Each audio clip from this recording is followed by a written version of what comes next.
Good afternoon, Old Zion.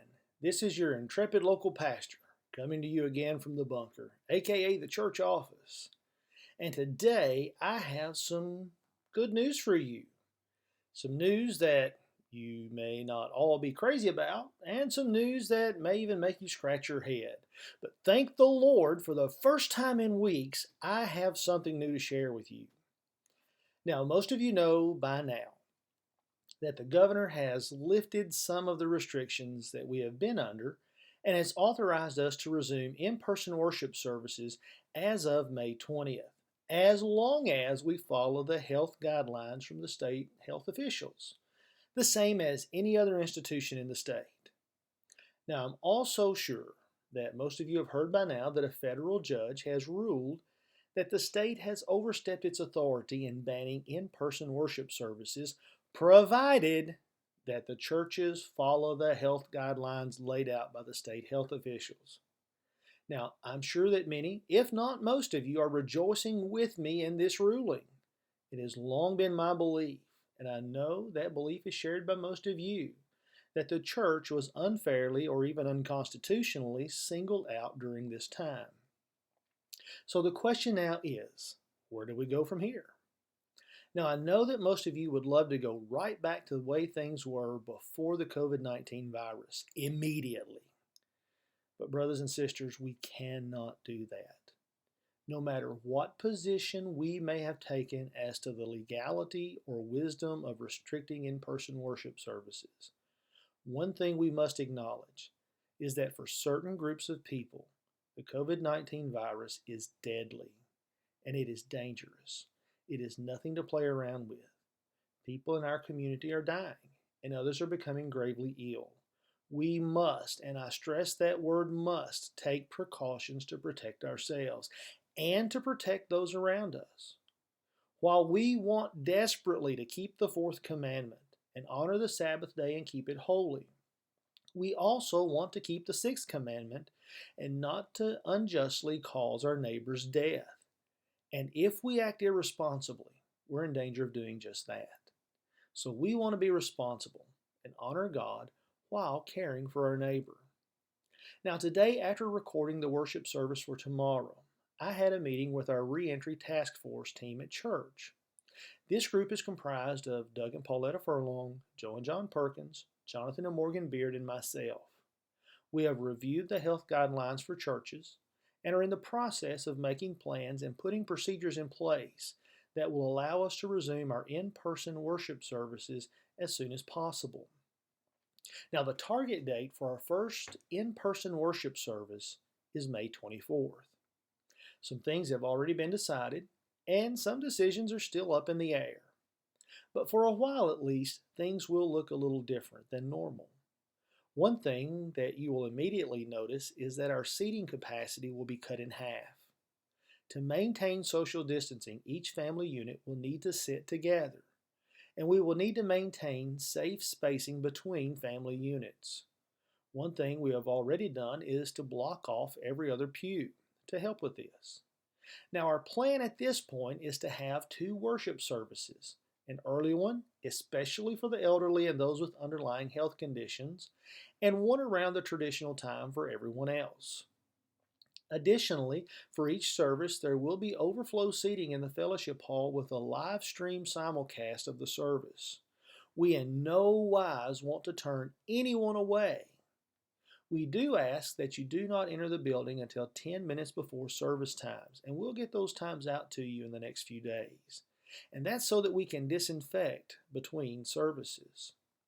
Now, another thing you will notice is that there will be no songbooks or creed sheets or fans or pew Bibles in the racks.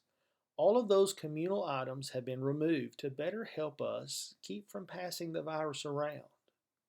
And if you have personal items in the pews now, like Bibles, they need to be removed as soon as possible as well and taken home.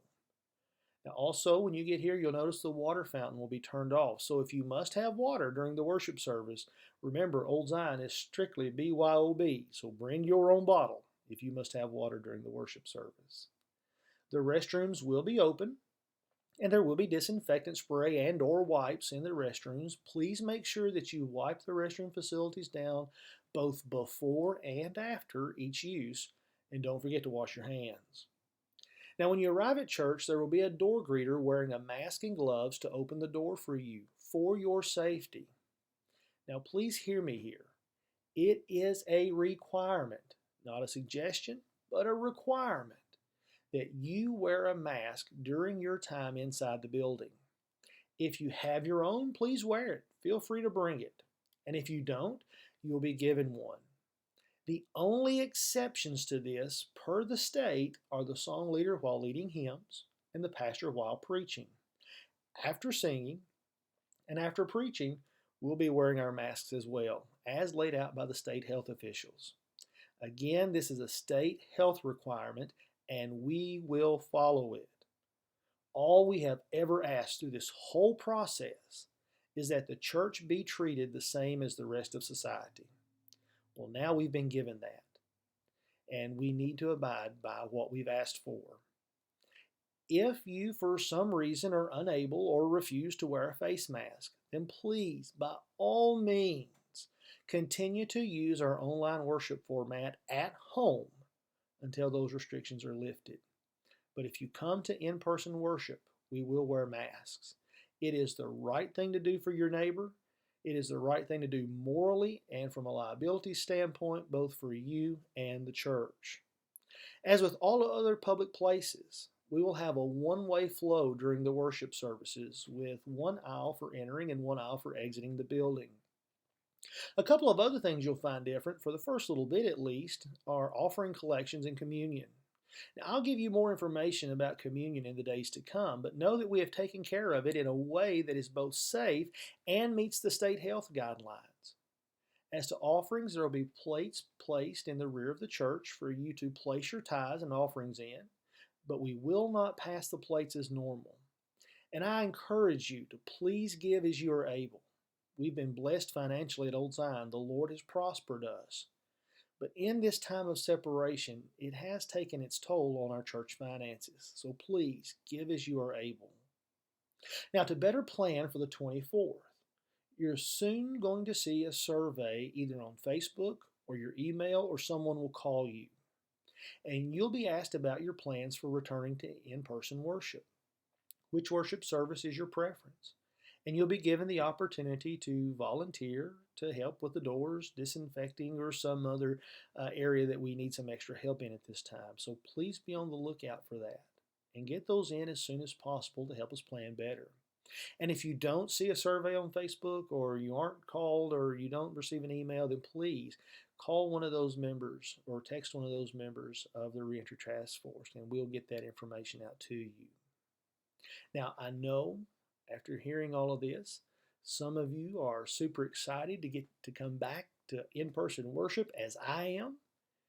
And there will be some who won't want to abide by the reasonable restrictions and will wait to come back until later. Now, that's a choice you have to make. But I hope to see you all back the 24th. But know that if you do come back the 24th, you will be expected to show love to your neighbor and abide by these health restrictions, which are not unreasonable. Now, it's my prayer that all of this passes quickly and all of this is over soon, and that we quickly, soon, get to return back to normal worship services at Old Zion. That we get to return back to having Sunday school, that we get to have our Wednesday night services together again. But until that time comes, I'm just thankful that we will get to have Sunday morning worship time together. So please join me in praying that this passes soon and things go back to normal soon. And I hope to see you all the 24th. God bless you all, and God keep you all.